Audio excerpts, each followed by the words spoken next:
My name is Blue Neef, and I am doing a book review on Blueprint for a Green Planet, Your Practical Guide to Restoring the World's Environment by John Seymour and Herbert Giarded, published in 1987 by Pretense Hall Press, a division of Simon & Schuster, Inc. This book is mostly about how the average person can make a difference in the world's environment. It explains how everyone's actions have an impact. It examines every aspect of our daily life to identify ramifications of personal choices to the environment. It also suggests alternatives that will facilitate reduction of our harm on the world. The main objectives of the book were to explain how one person's actions can make a difference in restoring the world's environment, and to inform the reader of negative impacts of common practices. It empowered the reader to be able to make a difference instead of feeling helpless. It informs the reader of the dangers of pollution. I think these objectives were accomplished rather successfully. It provides ideas, feelings of empowerment, and motivation to make a difference.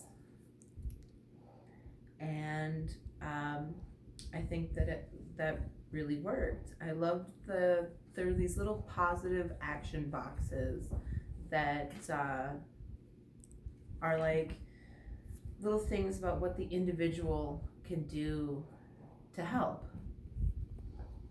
It has these incredibly detailed diagrams that have all of this information around it, and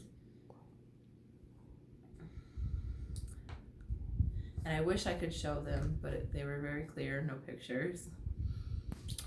And it's a very user-friendly format, very easy to read, comprehensive and straightforward. The only thing that I think was not so great was the book was published in 1987, so some of the information and statistics are pretty outdated.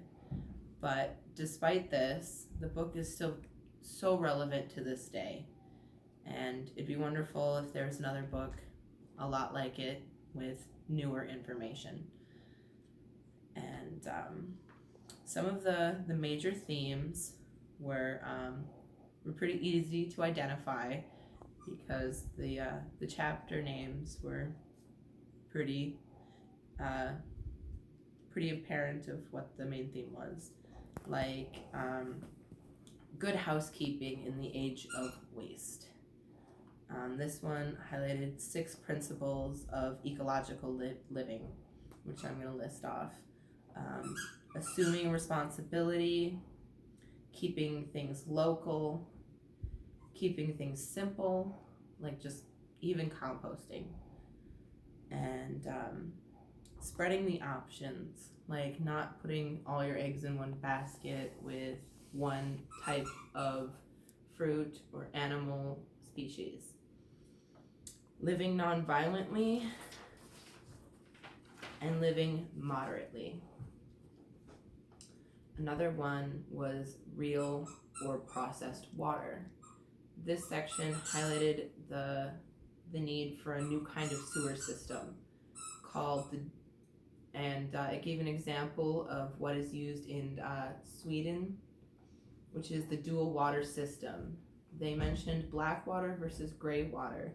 Black water is just like, it's strictly sewage, whereas gray water is like the water that comes out of your sink, goes down the drain in your shower, stuff like that, whereas black water is just sewage. And if you separate those, it makes cleaning them much better for the environment.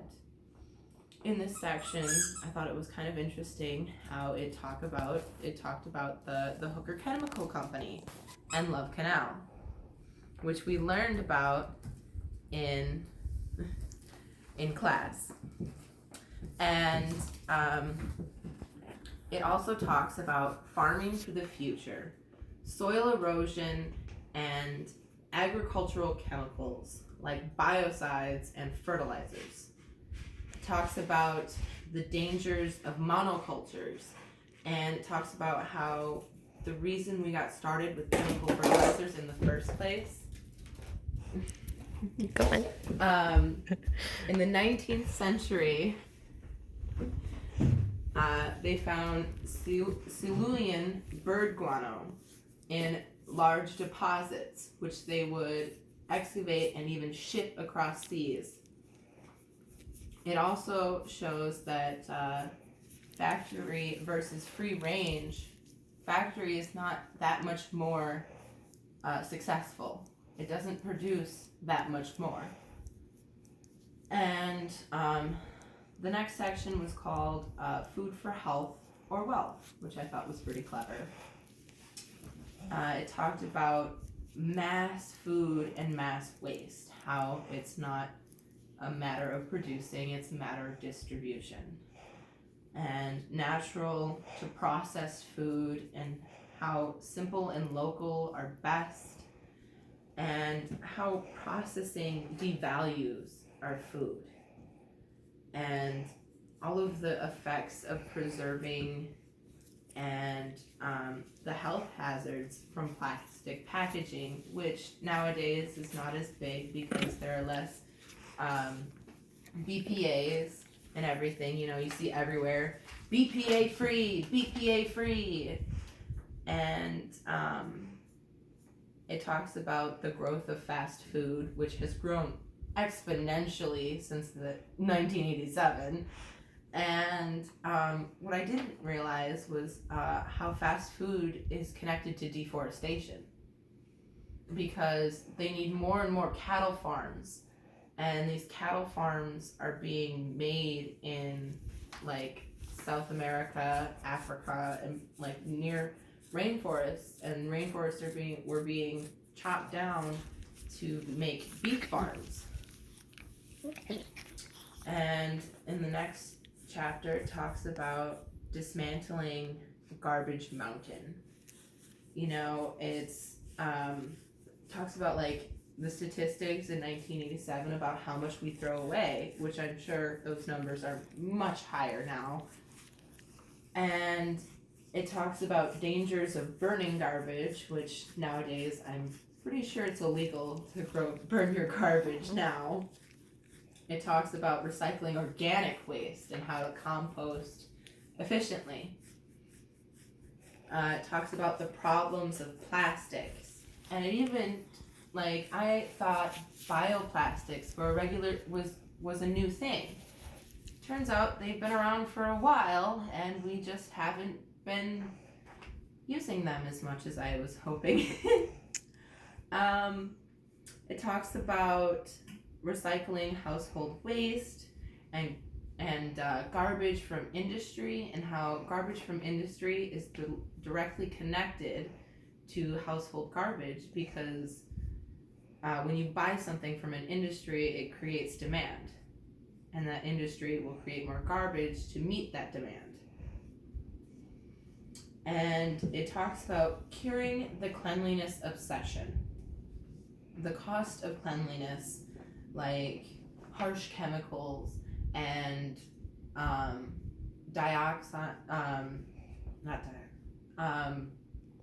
phosphates in all of the detergents we use. And it talks about natural alternatives to chemical cleaners and how those are much better for the environment. It even touches on how animals have to suffer for our vanity to test cosmetic products, and how it's unnecessary because most animal testing isn't even trusted, or isn't that good. And it talks about health without drugs, like how to help yourself with diet and exercise, or like cures without chemicals, like herbalism, yoga, reflexology, acupuncture, and osteopathy. Next, it talks about the hazard-free home. It talks about to avoid dangerous building materials and insulation, to avoid bad ventilation, dangerous dust particles, hazards from synthetic materials and wood preservatives, as well as aerosol pollution. It talks about how aerosol pollution is on the rise, and I'm sure, again, those numbers are much higher today. It says to know where your timber is coming from, to make sure that it's sustainably sourced and not from rainforests. Next, the book talks about gardening without chemicals. It talks about how to create a good ecosystem in your backyard, how to do pest control by interplanting instead of chemicals, to utilize natural gardener allies like insectivores, birds, toads, and frogs, certain insects, and ground-dwelling invertebrates, as well as earthworms. It talks about avoiding pesticides and recycling gardens' organic waste. Next, it talks about low-energy housing, like how to solar heat with windows, and renewable energies, insulating everywhere you can. Like, even with an old house, the more you insulate, the better for the environment your house will become. To remove any drafts by sealing up doors and windows. And the book talks about the answer to car pollution. It talks about how you need to slow down. Everyone, has got that lead foot. But if you slow down, it's better for the environment. It talks about lead-free gas, which is basically everywhere now. And there's this funny spot it says, do you need the juggernaut? Which is like the big trucks. And the answer is no. Like, no one really needs those big trucks. And it says how to shop locally, use renewable fuels, public transportation, and of course, bike anywhere and everywhere you can. Next, the very last chapter is action beyond the home. It talks about sustainable living and protecting the local wildlife, how to replace the trees and preserve open spaces, clean up garbage, and also international conservation. The intended audience was for this book. It was written for the average American or anyone really. It was also talked about people in Europe. So I think this book was sold worldwide. So anyone who cares about the environment. It was really easy to read, and the author really reinforced my ideas of how one person can make a difference in the environment. Like, I had already composted before this. I had changed some of the products that I use to plastic-free versions, and I try to buy locally whenever I can. But this book has also given me new ideas and new tips on what other things I can do, like doing new windows in the house, or just lowering the temperature, just little things. And I would definitely recommend this book to others. Yes, it's a little old, but it still has a lot of relevant information. Many people feel helpless as we watch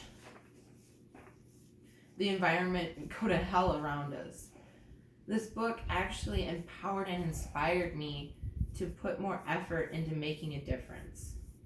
The content was easily consumed, understood, and utilized. Due to the age of the book, many of the statistics were outdated, but as a whole, it supplied many helpful tips and strategies. Some things that I learned was I learned so many positive actions that I, as one person, can employ to make a difference to the environment. The book talked about Love Canal, which we talked about in class, but the book provided some more information about it and gave me specific direction on how I can make a difference if something like that were to ever happen again. Like keeping watch of companies that engage in illegal pollution, dumping, and boycotting those companies. It also talked about the importance of picking up garbage along the ocean, which I actually spent a lot of my spring break doing. Because of this assignment and reading this book, I have become more aware and vigilant in my day-to-day practices. The book also talks about making the polluter pay by reporting behaviors that contaminate nature. These days, this can also be done quite effectively with social media. In conclusion, this is a great book for learning about the past and how to prepare for the future. It's the detailed and intricate diagrams make this book great for every kind of learner, whether you're visual, tactile, or even you can read it out loud and it's good for auditory. There are many helpful tips how to make changes to your choices in life that can help change the environment. And it really, really makes you think about your own actions.